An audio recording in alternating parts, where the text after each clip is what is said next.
पांडुरंगाच्या दर्शनाची आस घेऊन पायी दिंडीत चालत निघालेल्या जिल्ह्यातील वारकऱ्यांवर आज पहाटे काळाने घाला घातलाय।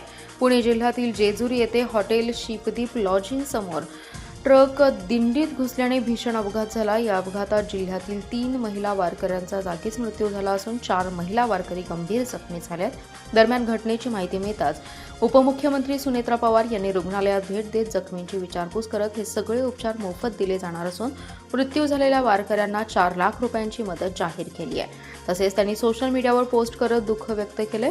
नंदा बाळासू पवार, माधवी राजाराम सलगरे आणि राजश्री शंकर भोसले अशी अपघातात मृत झालेल्या महिलांची नावे आहेत। तर अक्काताई बबन कोळी, शांता शिवपा कालकोपर, कासाबाई रास्ते लक्ष्मी, विठ्ठल गर्दे, शामराव चव्हाण अशी जखमींची नावे आहेत। दरम्यान मिरज तालुक्यातील कसबे डिग्रज, मालगाव आणि कौलापूर येथील महिला वारकऱ्यांचा यामध्ये समावेश आहे। घटनेमुळे तिन्ही गावांमध्ये शोककळा पसरली असून वारकऱ्यांच्या मृत्यूच्या घटनेची माहिती मिळताच गावामध्ये बंद पाळण्यात आला।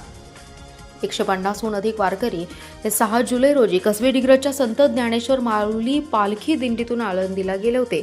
दिंडीचा आजचा 5वा दिवस होता, मात्र पालखी सोहळ्यात सहभागी झाल्यानंतर दिंडीवर काळाने घाला घातला। या घटनेमुळे सांगली जिल्ह्यामध्ये हळहळ व्यक्त होत असून मृत पावलेल्या वारकऱ्यांना राज्य शासनाने भरघोस मदत करावी आणि दिंडीमध्ये वारंवार घडणाऱ्या अपघाताच्या घटना टाळण्यासाठी सरकारने ठोस पावलं उचलावीत अशी मागणी कसबे डिग्रज येथील वारकऱ्यांकडून करण्यात येते आहे।